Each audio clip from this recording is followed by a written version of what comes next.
Larry, we're reconvening the Citizens Grand Jury today to revisit a legal problem that has been festering for some time. And we're going to be joined by a special guest who's going to give us testimony. How are you today, Larry? Good. I would actually call her a material witness. She is a special guest as well. Laura Loomer, our friend, my friend, your friend, my colleague and client, because she has the goods in Ilhan Omar. She was the one who initially uncovered the Ilhan Omar scandal. Others claim credit after that, but she's there on the ground floor, and we'll bring her in a few minutes. But I want to give a backdrop here is that, of course, what we learned from Laura and came out otherwise is that Ilhan Omar married her brother. That was immigration fraud. And she is alleged to have committed tax fraud as well as Federal Election Commission fraud, among many other things. She lied about it. She's a virulent anti-Semite. She's a virulent anti-Israel activist. She has ties to terrorist interests at a minimum. She's very close with Rhasida Talilb, another radical Muslim congresswoman who assaulted Laura. We actually brought a lawsuit for that, but a federal judge dismissed that case. But he didn't dismiss it on the merits. He just dismissed it based on he didn't want to have it. That's typical of federal judges and what we go through. But Laura actually appeared at a campaign event where Omar was there along with Talilb. And when she asked Talilb questions about her stance on Israel, towards Jews, towards others, she was assaulted. So Laura, we're going to bring Laura on for about 10 minutes today. She's going to come back next week because next week we're actually going to present the written indictment. We'll do the testimony of Laura for 10 minutes at this point just to get it rolling. She has some commitment. She's running for the U.S. Congress again in Florida, and I personally support her in that, as I'm sure you do. She is a brave person, and we need brave people like this. But let's put her on since she's available now, and then we're going to roll some videotape. But before I do that, let me show you a copy of the complaint, which we actually filed back on February 22nd of 2019 with the Department of Homeland Security over Omar and all of her fraud. This is it. When they took no action, of course, President Trump was president then, and I'm not sure he even knew about it, although I did send it to people in and around him. Perhaps he wanted Omar to stay in office because it was a great foil politically, but we're interested in law and order, not politics. It sat there, nothing was done. I filed what is called a complaint for a petition for writ of mandamus. It wound up in front of an Obama judge, Rudy Contreras, great name, contrarian, who had previously not taken any action with a similar complaint that I had filed with regard to Cliven Bundy when prosecutorial abuse was uncovered in that case. I wanted it to be investigated by the Justice Department. Of course, nothing happened either in the Trump administration or later. But in any event, it's been sitting there and it's still active. And what we asked for was an investigation with potential relief that Ilhan Omar be deported, given the immigration fraud. It's a legitimate complaint. I'll put it up at freedomwatchusa.org in a very conspicuous place later today so you can see it. But it will entail many of the same claims and charges which we will set forth in our citizens grand jury indictment. And what is the importance of all of this? Is that it's not to be vindictive. It's not because we have to prove a point. It's because the American people need to take their legal system back. It's been taken away from us. Only the very powerful are let free, but the rest of us are held to account under the rule of law. Ilhan Omar and Rhasida Talilb, and we'll be seeking her indictment as well. These people need to be charged. They need to be held to account. There is no Justice Department that will do it. It didn't happen under Trump. It's not going to happen certainly under Biden. But they're still out there creating issues. They're whipping up anti-Semitism, anti-Christian belief and ideology. They do have ties to terrorists. And let me turn it over to Laura right now to give the backdrop. She can spend 10, 15 minutes here laying it out. And then we're going to show some video of various reports about what these two criminals have done. Laura? Yeah, Welcome thanks for back, having Laura. me. Thanks for having me on today, Jason. I appreciate it. And look, I mean, just like Larry said, there's no reason why Ilhan Omar and Rhasida Talilb shouldn't be charged for their crimes that they have committed. They should both be removed from Congress because, it's an abomination that we have, an immigrant from Somalia serving in the United States Congress right now who is guilty of fraud on many accounts, right? I first became aware of Ilhan Omar in 2017 when I was doing investigations into jihadist candidates who were running for office. And I had carried out an extensive investigation into multiple jihadi candidates who were running to be elected in 2018. And two of those individuals were, of course, Ilhan Omar and Rhasida Talilb. And I remember, this was back in the day before I was banned on Twitter. And ultimately, we all know that the reason I was totally deplatformed, leading to me becoming the most banned woman in the world is because of my investigations into Ilhan Omar. They just weren't going to tolerate it because, they needed Ilhan Omar to be installed into Congress so that she could carry out the Muslim Brotherhood agenda and infiltrate Congress from within. And, it's not a coincidence that ever since Ilhan Omar and Rhasida Talilb have been have been sworn into Congress, that we've had absolute chaos in our country. And so, when I did my investigation into Omar, there's a video on my YouTube channel, and you can pull it up. It's like Laura Loomer confronts jihadi candidates. I think you have it right there. And you can see, right before Ilhan Omar was even elected to Congress, before anyone even knew who this woman was, I asked her, Ilhan, why did you marry your brother? Why do you support Hamas? Why do you support female genital mutilation? I talk about CARE. And now, of course, this is all mainstream. And, you have organizations and conservative pundits that try to raise a ton of money off of this and claim credit for, exposing this as if it's some new story. But the reality is that I delivered a trove of evidence to the GOP, the RNC in 2018, months and months and months before the election, right? There was ample time to stop Ilhan Omar. And the GOP said, oh, this is a conspiracy theory. She didn't marry her brother, right? Well, now we saw, 3 days ago, Donald Trump issued an official statement saying that Ilhan Omar should apologize to the nation for marrying her brother. Okay, so it's not a conspiracy theory. These are facts. I had also broken stories about Omar using funds from her campaign to illegally pay from her divorce for her brother. It's become a joke. It's become a joke in this country because Ilhan Omar married her brother, of course, and it's disgusting. But, there's no sexual relationship there. The reason why Ilhan Omar married her brother is a homosexual, and you can pull this story up on my website. A lot of people don't know about this, but of course, given that she's from Sharia compliant Somalia, where they, generally the penalty for people like Ilhan Omar who are guilty of committing adultery, she was living in Somalia, she would have been stoned to death by now, right? So if her brother were living in Somalia, he probably would have been hung from a crane by now because he's a homosexual, and that's what they do to gay people in Muslim majority countries. And so she married her brother while she was already married to another man, okay? And she married him so that he could commit immigration fraud and student loan fraud because he was attending North Dakota State University. And you can do a keyword search for North Dakota State University on loomer.com, and you can see for yourself, all the evidence is there. There's photographs of her brother dressed up like a transgender, dressed up, in gay clubs in London, and, just being very, very gay because he is gay.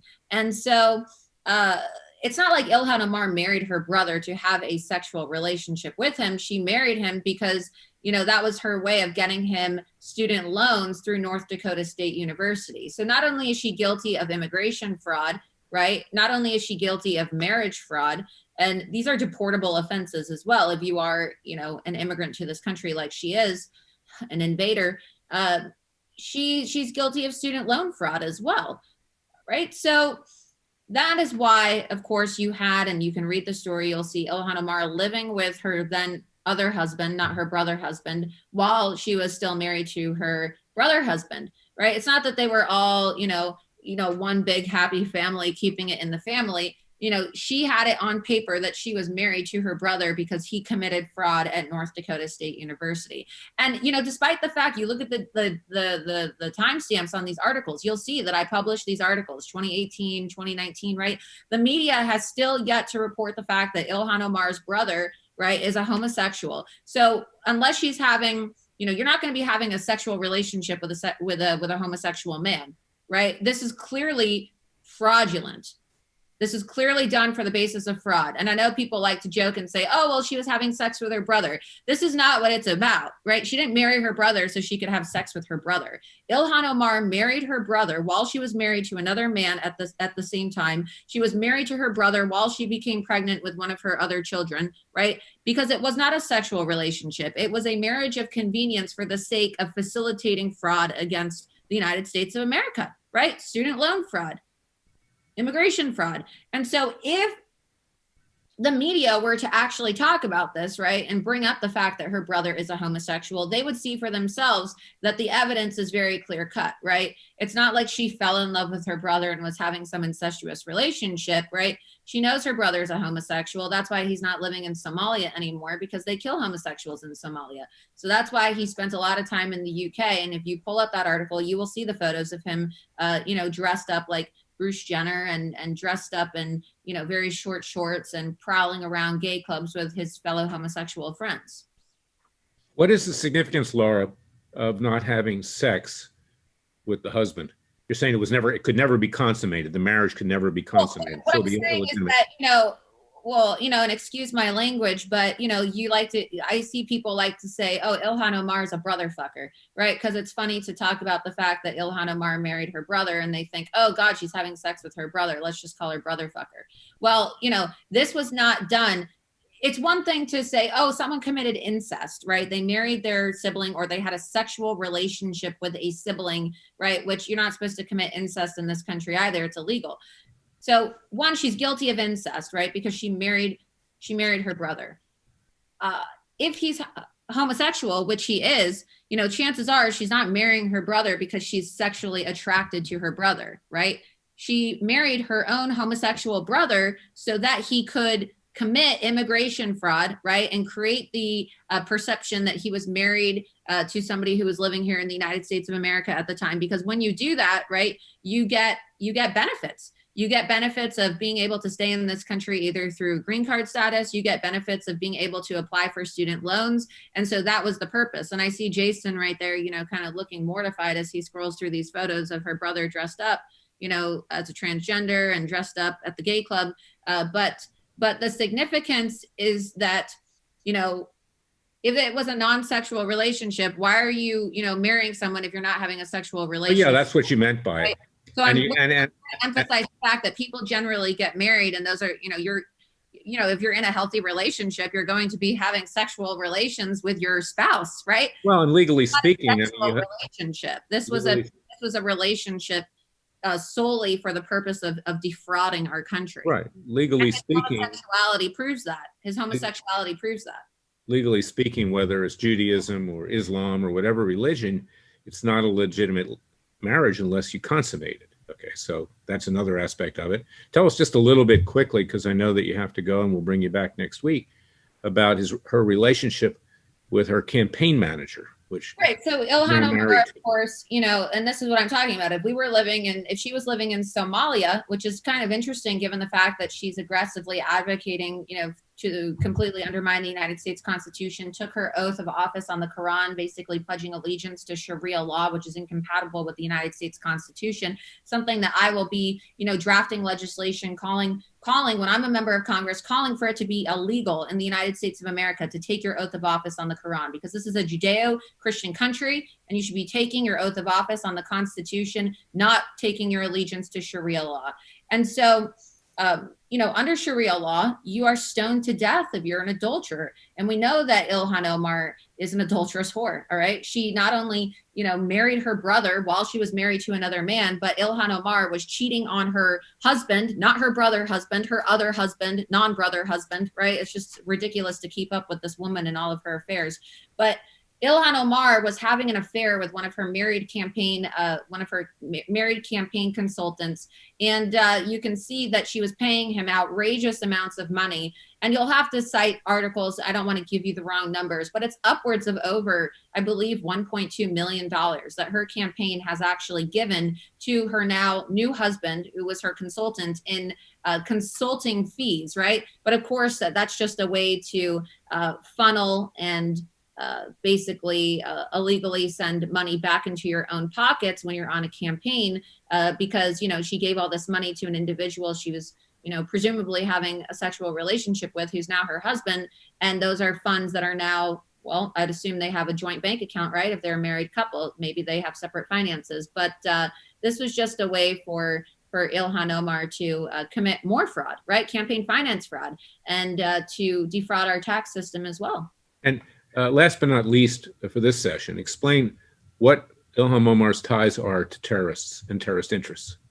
Well, as I was, you know, first to expose when I was confronting Ilhan Omar and Rhasida down in Minnesota when they had their joint events, Ilhan Omar is tied to CARE, right? She has been endorsed by CARE. They financed her campaign. Okay, they prop her up at their fundraisers. CARE was found during the Holy Land Foundation terrorism trial, our nation's largest terrorism trial ever, to be you know, financially tied to Hamas and the Muslim Brotherhood. Okay, and that's what the Muslim Brotherhood is. Okay, and so Ilhan Omar is a jihadist through and through. So Lauren Boebert, when she called her a jihadist the other day, never should have apologized, because you're basically apologizing for speaking the truth. And Ilhan Omar, since she's been in office, her district has actually become the #1 ISIS recruitment location in the United States of America for ISIS. Okay, and Ilhan Omar has used her position as a congresswoman to advocate for members of ISIS who were found guilty of trying to flee the country to get training by ISIS so that they could come back and murder U.S. citizens. And there is a story, you can look it up yourself. Ilhan Omar asked a judge in Minnesota for leniency for 9 men in her district, Somali men, right, taking care of her own, to basically get leniency after they were caught joining ISIS and they were going to kill Americans. So you have a United States Congresswoman, right, who is serving on the Foreign Affairs Committee, and she's advocating for ISIS. You'll never see her advocating for American citizens, because this woman has no loyalty to America. There's nothing American about Ilhan Omar. Her first, you know, there's a lot of discussion about dual loyalty, but Ilhan Omar doesn't have dual loyalty. Her singular loyalty is to Islam and Islam only. And that's what people need to understand about her and people like Rhasida Talilb. So, and of course, how did she become a congresswoman? She became a congresswoman because her district was packed by Obama with Somalis, with immigration. That's how the numbers of people came to well, vote. If you look at a map of Minnesota every election year, it's pretty much all red. And the only parts that are blue, right, are those Cedar Riverside, Minneapolis, or as they like to call it, Little Mogadishu areas now, because the place has been turned into an absolute dump. You know, the city of Minneapolis has basically been completely infested by Somali migrants who refuse to assimilate, who refuse to adopt the American way. And because they have basically been accommodated by the fact that they have, you know, an Islamic Somali immigrant congresswoman, and they also have a Muslim attorney general there who is also tied to ISIS and also an agent for the Muslim Brotherhood and Louis Farrakhan's Nation of Islam, they don't find the need to assimilate. And so when I was in Minnesota, you'll see that the marketplaces there, everybody's head to toe covered in niqab, covered in burqas, not speaking a lick of English, okay? You know, the streets smell like shawarma. You know, you feel like you really honestly think you're in a third world country when you go to Minneapolis sometimes. It's disgusting. And you went into some bookstores. You'll go to the marketplaces. I went on Jason's show when I was there. Jason, you remember this. And I read to you, I showed you on a live stream, the bookstore. I was in a bookstore in one of these Somali marketplaces, and they have books there that are teaching children how to commit jihad against Jews. I mean, this is happening in Minnesota, right? Because of immigration. And this is why, as a Republican America First congressional candidate in Florida's 11th district, you know, not only do we need to build the wall, but, you know, we need to keep these Islamic migrants out of our country. And I'm calling for a full-blown immigration moratorium, right? Ilhan Omar, in my opinion, should be the face of why we need an immigration moratorium in this country. Well, very well said. And we're going to pick it up in even greater detail next week. Jason, you had a question? When you basically import the third world, you elect the third world, and then you become the third world. And we need to put an end to that. And so if people want to support my congressional campaign and get behind an America First candidate who will not apologize to the jihadists serving in our Congress, a congressional candidate who will be, drafting legislation to designate the Muslim Brotherhood as a terrorist organization and aggressively working to have Ilhan Omar and Rhasida Talilb removed from Congress, you can go to lauraloomerforcongress.com and support my campaign today. It's very important for people to do that. Even if you're not in Florida and not in Laura's congressional district, you can still go to the website and support the campaign. Click on the donate button and help Laura win her rightfully deserved seat in Congress. Laura, thanks so much for joining us today. I know you've got a very busy schedule. Laura, myself personally, as a nonprofit, we don't endorse, but I give her my full support. I want to come down there and help you. I am there frequently, because I live there, but I also want to go out there. I want to go up to your district. You're running in Ocala, in that area, to the villages. And that was one of the areas that I won when I ran for Congress, not the Senate rather, back in 2003 and 2004. So in our home state of Florida, I want to do whatever I can to help you personally on that. Thank you. I really appreciate that. Yeah, and read Laura's new book, just came out. Tell them about your book. My book is called Loomered: How I Became the Most Banned Woman in the World. I need to send you a signed copy, Jason. And so it just came out about a month and a half or so ago. And like I said, it's called Loomered: How I Became the Most Banned Woman in the World. And I talk about Ilhan Omar and her fraud extensively in this book, because as you know, right, my expose into Ilhan Omar is the reason why I'm now deplatformed. It's amazing. It's good to have Laura back and reminding us about not only how effective she is in working to get elected for Congress, but as an investigative journalist, I mean, Laura has uncovered some of the most explosive stories that we just wouldn't know about. And it's very troubling that no action has been taken on this really compelling evidence that Laura has brought forward. It's a little too late for Hanukkah, but still a great stocking stuffer. People can get Loomered: How I Became the Most Banned Woman in the World on Amazon and other retail locations that aren't controlled by the CIA. Yeah, Barnes & Noble. Is that Barnes & Noble? Everywhere. Barnes & Noble for people who don't want to order on Amazon. Yeah. Exactly.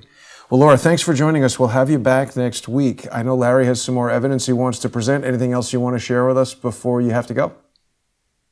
No, that's it. And I'm looking forward to coming back on next week. But look, we have a two-tiered justice system in our country, and as I like to, say, people always say to me, or they say to other people, they say, oh, well, we have white privilege in this country. Well, I think we ought to turn our white privilege card in for one of these Muslim privilege cards, because the only privilege I see is Muslim privilege, right? Where if you're a jihadist, you get away with immigration fraud, right? Embezzling campaign funds, immigration fraud, campaign finance violations, calling for the emptying of all of the United States prisons. I mean, it's unbelievable what you can get away with when you have a perpetual victim complex and, wear a black hijab. Maybe I should try it out sometime.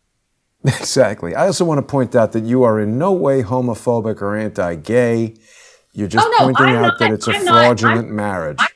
I'm not homophobic. I have a homosexual brother too, but I didn't marry him, and, he's not an immigrant. You know what I'm saying? So I have no problem with gay people. I have no problem. I'm not a homophobic person. I'm simply emphasizing the fact that her brother is a homosexual because, Ilhan Omar married her gay brother, and she's known that he's gay. And so that right there is grounds for a fraudulent marriage, because why would you marry, right? If you are a straight woman, why are you marrying a homosexual man unless it's for the purpose of committing some type of fraud?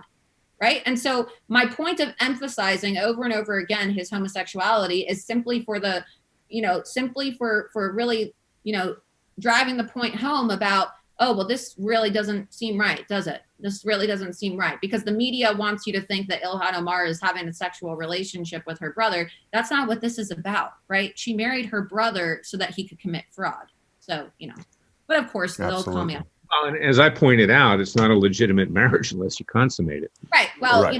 But I'm by no means homophobic at all. That's what I wanted to emphasize. But thanks for joining us, Laura, and we will see you again soon. Best of luck running for Congress and everything else that you're doing. Yeah, thank you. Thank you, Laura. Okay. And don't forget to order the book, everybody. Okay. Now, Jason, let's roll some of the videotape of reports about Ilhan Omar, and we'll expand exactly on what Laura was saying. But most of it emanated from Laura. Others, tried to pick up on it. My former group, Judicial Watch, claimed credit for it, the uncovering of what was going on with Ilhan Omar. But it was Laura who uncovered all of this stuff. Yeah, really amazing work that she did. We can start here with this clip. Oh, wait a minute now. We've got, so to make sure we don't have audio leaking through. Okay, here we go. It's been known for quite a while that Ilhan Omar apparently married her own brother to help him gain entry illegally into the country. That's a violation of immigration law. That actually happened, it turns out. And now we're learning the FBI had evidence to confirm it, but didn't do anything about it. Miranda Devine is an actual journalist. She works at the New York Post, where she writes a column. She joins us tonight to explain what exactly happened. Miranda, thanks so much for coming on. Pleasure, Tucker. Well, some basically Republican operatives up in Minnesota decided to spend hundreds of thousands of dollars on private investigators to really find out if Ilhan Omar was a genetic match, the DNA match, to the man who was her second husband. They went to 3 continents. They found a cigarette butt and a drinking straw, which they sent it to a DNA laboratory and found conclusively that the DNA matched, that the second husband was a sibling, according to this DNA sample. So the very day that they were going to unleash this on the world, and in fact I was interviewing one of the people involved, the FBI swooped on the gentleman, Anton Lazaro, from this Republican PAC up in Minnesota, and arrested him on some different charges. Who knows whether he's guilty or not guilty. I mean, he's not guilty until proven, but he's in jail. And so his story never got to see the light of day. I mean, luckily he'd told the FBI they were not interested. They told him the statute of limitations had run out. We managed to see the website before he took it down, before he was arrested, and managed to report the story such as it was. I wonder, just kind of spitballing here, what will be more shocking to her fellow liberals? The fact that Ilhan Omar had an incestuous marriage to her own brother, or that she smoked cigarettes? Which will they be more stunned by? Definitely the latter, and they've got photographs of her smoking the cigarette, so I don't think that's at all in doubt. Yeah, incest is just a kind of alternate lifestyle, but smoking a cigarette, that's immoral. So just to be totally clear, she did marry her brother, we know that. Not only repulsive, but illegal, it's fraud. She's not been indicted, she's not gonna be indicted, that's totally cool now? Well, the FBI was told by one of these associates of these people that found the information and was just told no, that they've just decided the statute of limitations has run out on marriage fraud, even though there's no statute of limitations on immigration fraud. Yeah, or on smoking cigarettes, apparently. Miranda Devine, great to see you tonight. Thank you so much. Thanks, Tucker. Jason, let me comment on this. Hey, click here to support. Yep. Our citizens' grand jury is not bound by the law of man or by statutes of limitations. It's the law of nature, and nature's God, as it says in our Declaration of Independence.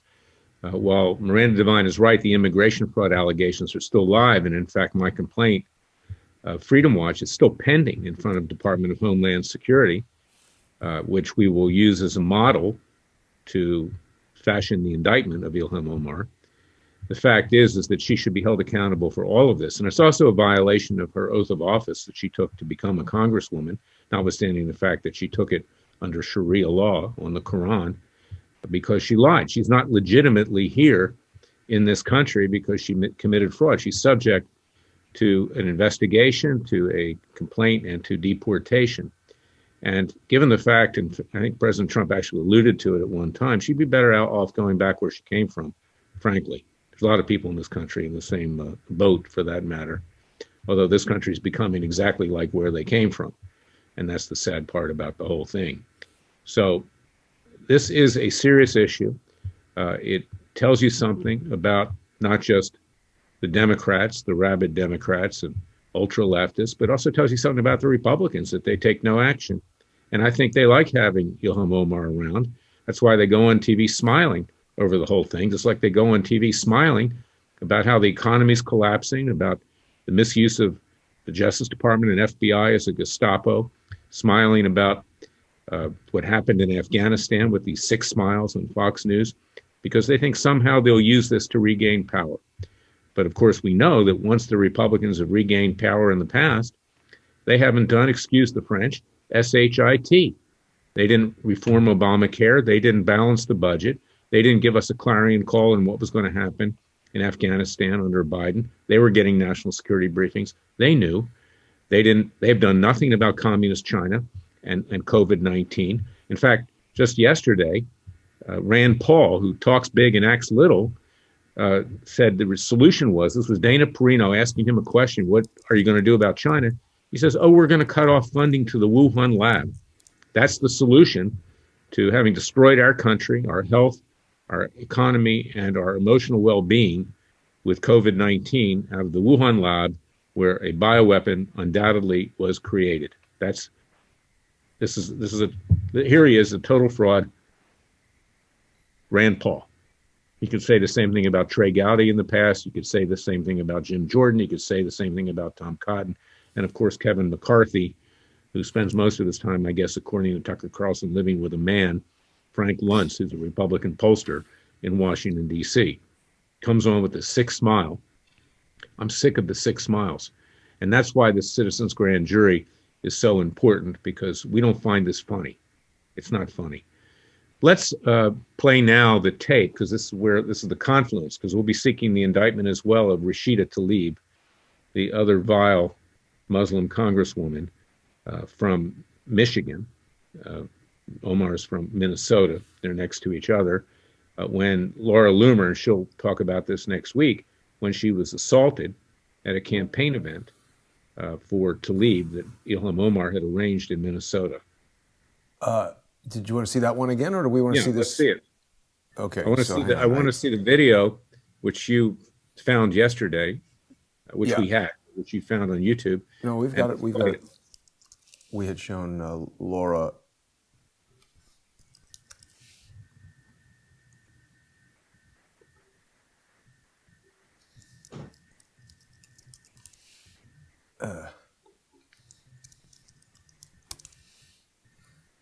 I had shown it already, and take it down. I apologize, Larry. Give me just a minute here, and we'll take your time. Right back. Nobody's in a rush. Here we go. With these people in Congress, we're lucky we're still alive. Right. Here we go. I was wondering if, since you're now going to become the first, no, my hands are cold, it's so cold in here. Yeah. I was wondering, congratulations on your primary, since you're going to be the first Palestinian Muslim. I'm so sorry. Are you willing to?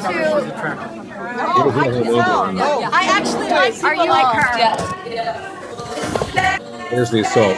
Rhasida, are you willing to admit as a congresswoman that Hamas is a terrorist organization? I really need to know that if this woman is going to be elected to Congress, it's a serious question.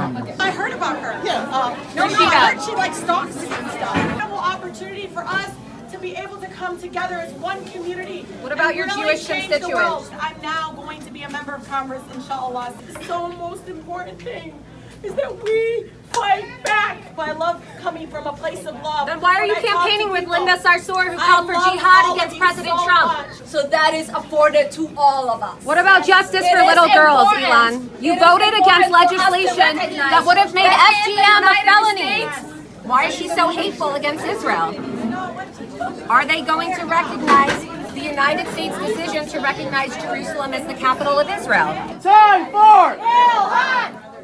She married her brother. Ilhan, why did you marry your brother? Ilhan Omar married her brother. She committed immigration fraud so that her brother could get a green card. That's up to the government. And the government has decided that immigration fraud is a crime and incest is illegal in the United States of America. It is a violation of campaign finance rules to use your campaign funds to pay for your divorce from your brother.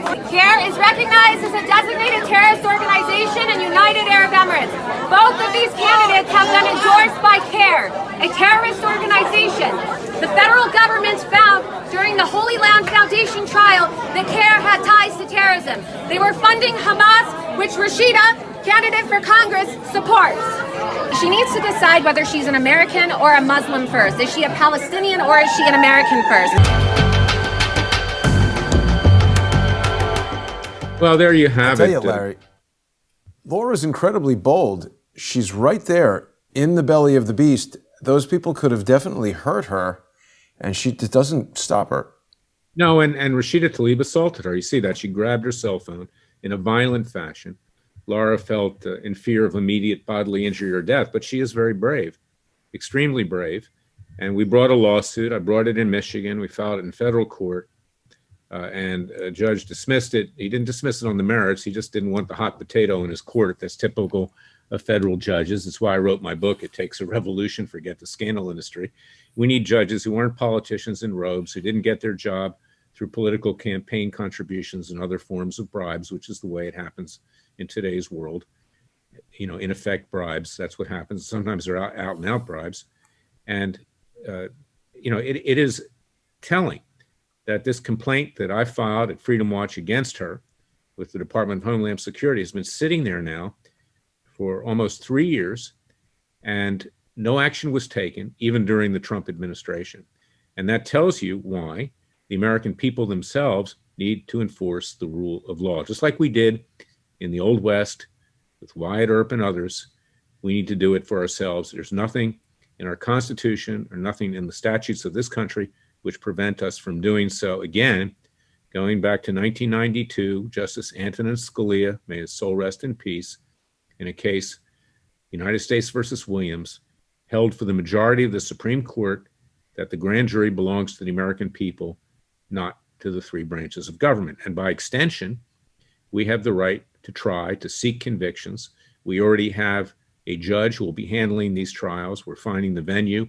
Biden, his son Hunter, and James, the brother, will be tried for bribery from Communist China, Ukraine, and Russia.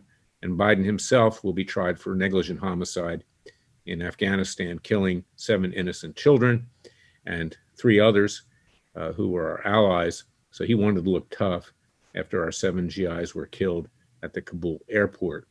In addition to that, we have indictments pending against Robert Mueller, against Anthony Fauci, who was more akin to Dr. Mengele during the Third Reich than anything else, experimenting on people with these vaccines.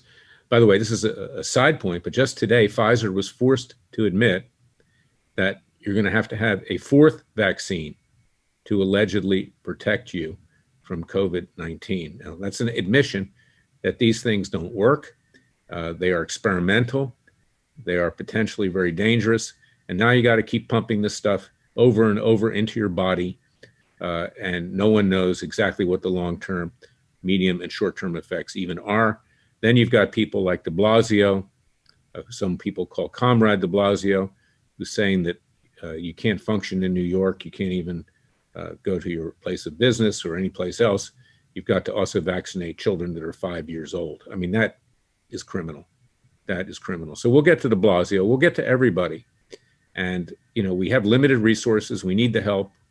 We need your contributions here. If you want to sign up for our Citizens Grand Jury and you haven't been convicted of a felony and take an oath that you'll, in fact, rule and find neutrally without regard to partisanship or any other kind of prejudice, you can sit on our Citizens Grand Jury. So contact Freedom Watch at freedomwatchusa.org. And we're also going to be choosing jurors for the trials and next week on the 15th, we've already given notice to Joe Biden, Hunter Biden, and James Biden that they've been indicted. They have and look for our news on the exact time this will occur on December 15th. We'll put it up on our website. We already have. They'll have an opportunity to plead innocent, guilty, nolo contendere. If they don't show up, and I suspect they won't, then we'll enter a not guilty plea for them. We'll go to the trial. They're welcome to come and defend themselves. They can bring their lawyers. They can bring anyone they want that's peaceful. that and defend themselves. And if they don't show up, we'll try them in absentia. And then when we get convictions, and I'm convinced we will sentence them. The judge will sentence them, and then we'll have it meted out by the police and the military, who I believe, have had it. They've been not just dishonored, they've not just been killed, but they've been disrespected. And we need to now carry out the sentences on our own, peacefully and legally. And this is what we're going to do. This is what our founding fathers did. This is what Wyatt Earp did.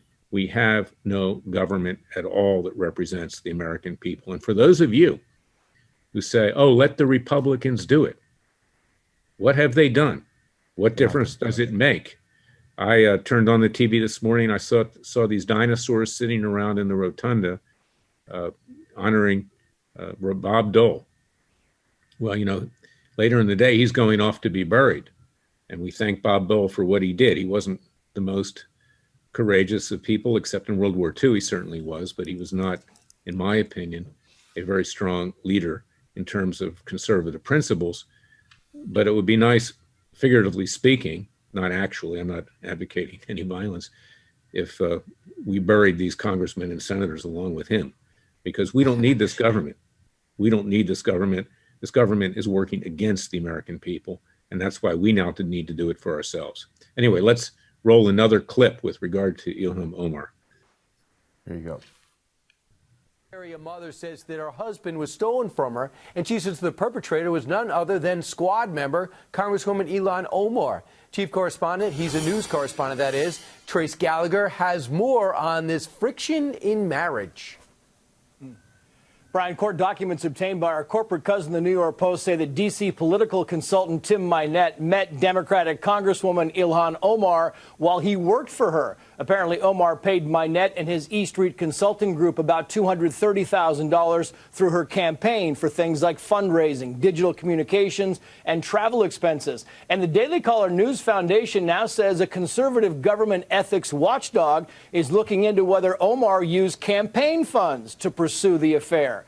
Meantime, Dr. Beth Minette says her husband told her back in April that he was romantically involved with Ilhan Omar, with court records adding this, quote, although devastated by the betrayal and deceit that preceded his abrupt declaration, plaintiff told defendant that she loved him and was willing to fight for the marriage. Defendant, however, told her that was not an option for him. The Minettes lived together for 6 years before marrying in 2012. They have a 13-year-old son, but Dr. Minette says even before her husband told her about the affair, he had already introduced their son to Representative Omar. And in court papers, Dr. Minette argued that her husband's decision, quote, put his son in harm's way by taking him out in public with Rep. Omar, who at that time had garnered a plethora of media attention along with death threats, one rising to the level of arresting the would-be known assassin that same week. And because of those actions, Dr. Minette is now seeking primary custody of their son. Remember,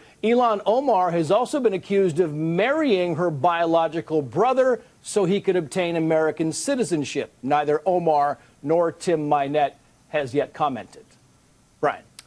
Yeah, Congress not back in session, but the action has not stopped. Congresswoman Omar is still in the news. Trace Gallagher, we'll talk to you a little bit later. Again, amazing, Larry. It is amazing. What have the Republicans done? Nothing, even when they controlled both houses. And, the threat with regard to the son, Dr. Minette's son, extends way beyond that because Omar has ties to terrorists and terrorist interests. And that's a fact. And that's not even a dispute. And they've admitted it. I mean, they are supporters of Hezbollah, Hamas. They hate Israel. They hate Jews. And they're tied in with CAIR, the Council for American Islamic Relations, who was an unindicted co-conspirator in a criminal prosecution against the Holy Land in Dallas, Texas, many, many years ago. And as far as Laura's concerned, she sued CAIR because CAIR interfered with her relationships with various entities and people. And it turns out this hack federal judge in Miami wound up dismissing the case and ordering Laura to pay the attorney's fees. I didn't represent her in this case. I am helping her on appeal with that. But CAIR is asking for well over $100,000 in legal fees. Laura's already on her back financially. And on top of that, she, the way that occurred, this is interesting, it tells you something about the court system and how corrupt it is. Yeah. There's a thing called an offer of judgment, okay, under Florida law. And that's part of the process, even in a federal case in Florida. And if a defendant or a plaintiff, if a defendant offers a judgment, the other party can become responsible for attorney's fees if it's not accepted. CARE offered, I think it was $1 for all the damage that they did to Laura. Laura obviously said no. And now automatically this judge, Ruiz, down there in the Southern District of Florida, real hack, ordered that she pay, it was the magistrate judge, ordered that she pay attorney's fees. The issue is now in front of Judge Ruiz.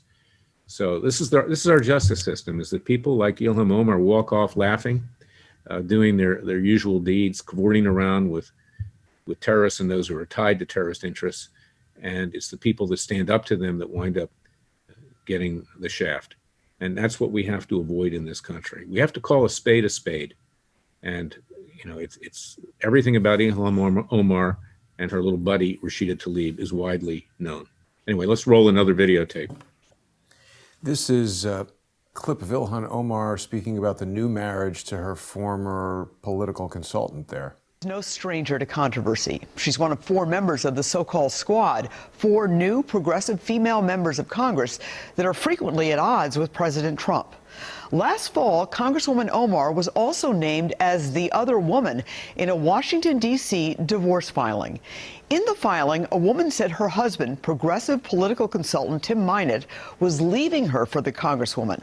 At the time, Representative Omar denied she was dating anyone, and Tim Mynett also denied the affair. But last month, the Congresswoman announced on her Instagram account that the two are in fact married.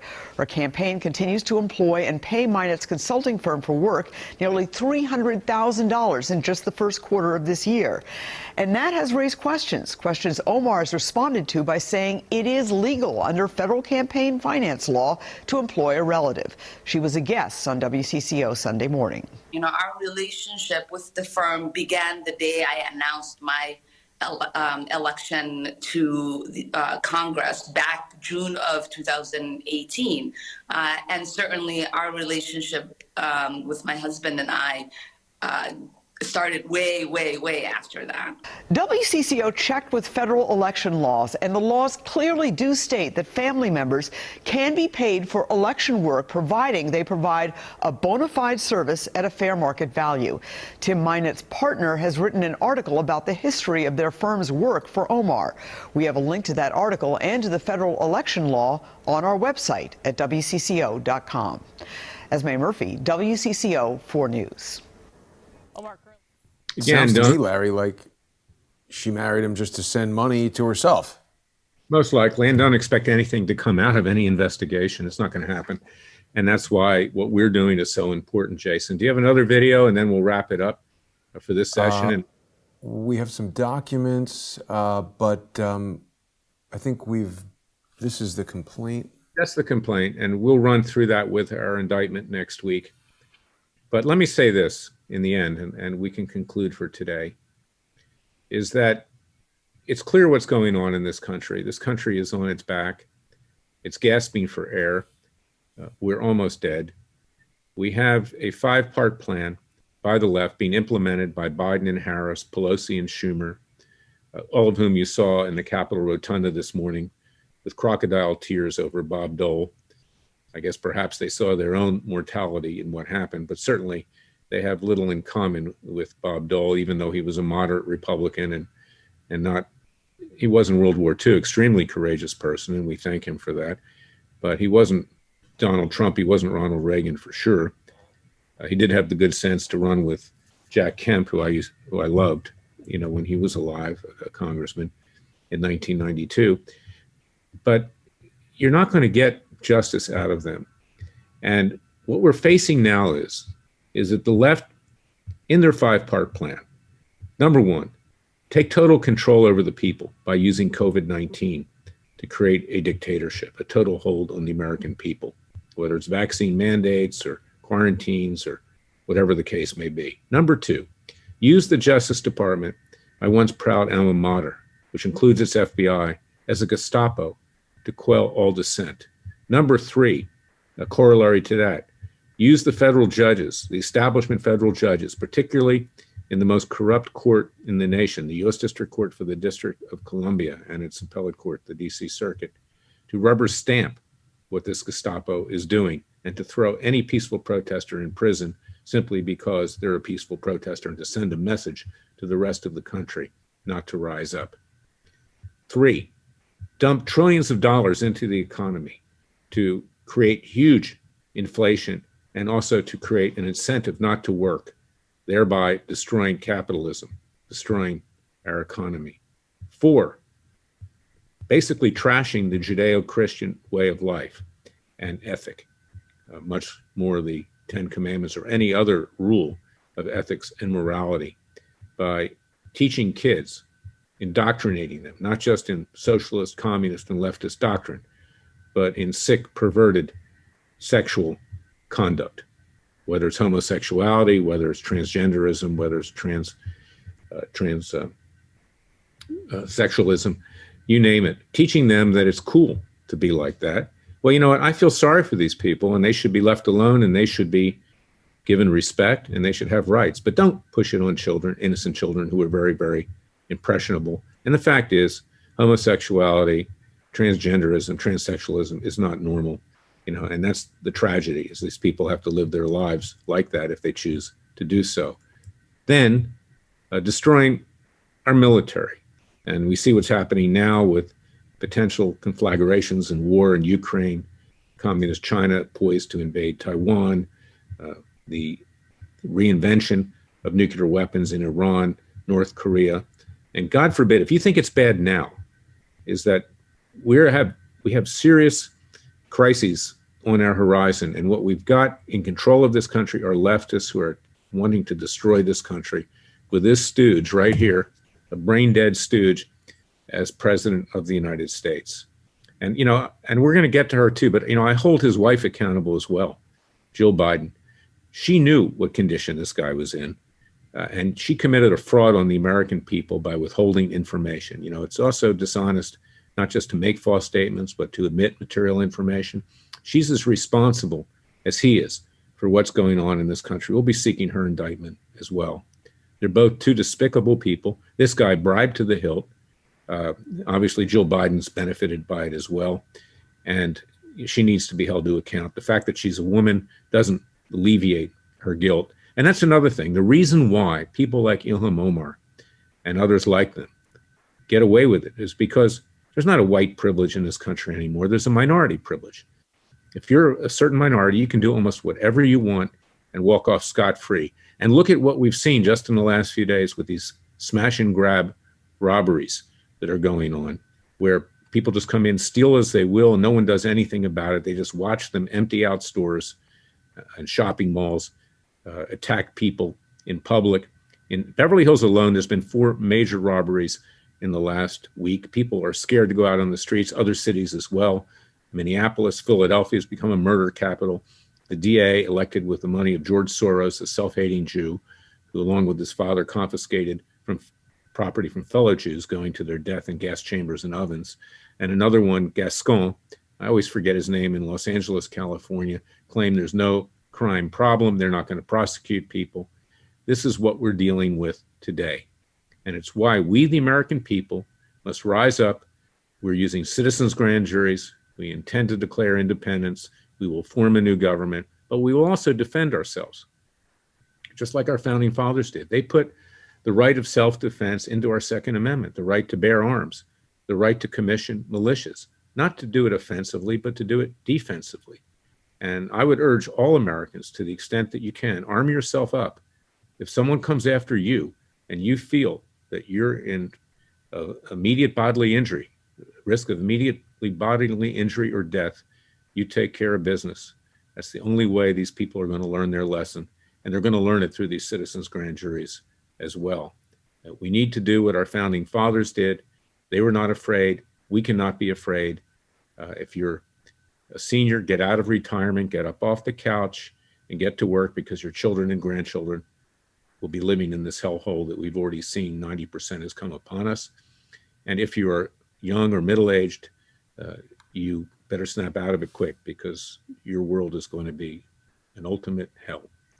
And that's my message for today. It's not a pleasant message, but it's a message that we have to face the facts, that you have to face the facts of life, or should we say life or death, because we are faced with that right now. And when people like Ilhan Omar are allowed to roam free without consequence, not just with regard to our immigration, marriage fraud, or federal election fraud, but with regard to the fact that she openly supports, aids, and abets terrorists and terrorist interests, along with her colleague, Rhasida Talilb, and they're in the belly of the beast, right inside of the US Congress, and the Republicans sit there and do nothing other than play political games with it, then you know it's time for the American people to rise up and act. So I want to thank our Citizens Grand Jury. We will be back next week. We'll be back with a written indictment, and we will indict Omar. We will try her. We will seek to have her convicted. We will mete out the sentence, because our justice system will not do it as we now know it, the established justice system. Now is the time for the people to rise up under the laws of nature and nature's God, and man-made law to the extent it coincides with it, and to take this country back by action, not with words. And Larry, before we go, I want to thank our special guest and material witness, Laura Loomer. People can visit lauraloomerforcongress.com and support Laura's campaign. Even if they aren't in her congressional district, they can make a campaign contribution on Laura's website. And they can also follow Laura's excellent reporting on her commercial website, loomered.com. Great way to keep up with what Laura is doing. And Larry, people can support you and the team. I want to make this point too, is that we cannot endorse and do not endorse as a public interest group, but I can endorse as a person. And I do endorse Laura in that regard. And she is a brave person. She's my client. She's also my friend. Right. And separate from that, people who want to make a tax-deductible contribution to Freedom Watch can go to freedomwatchusa.org, and these funds help Larry and his team educate the nation and the world into our rights and help us understand how we can peacefully and legally take the country back. People who contribute more than $50 are going to get a copy of Larry's book, It Takes a Revolution, Forget the Scandal Industry, and there's still time to get it and use it as a holiday gift, stocking stuffer, whatever it might be. Larry, thank you for assembling another great Citizens Grand Jury today. And people can support Crowdsource the Truth by going to subscribestar.com/crowdsourcethetruth or patreon.com/crowdsourcethetruth and becoming a sponsor. I'm doing all kinds of shows today, so please become a sponsor. It's tough for me to keep up, but with your help and support, we can do it and get this country back. Larry, thanks for another great show. Jason, he allows you to get the truth. It truly is Crowdsource the Truth. He needs your help. Thank you. Thank you, Larry, and thanks to everybody for watching.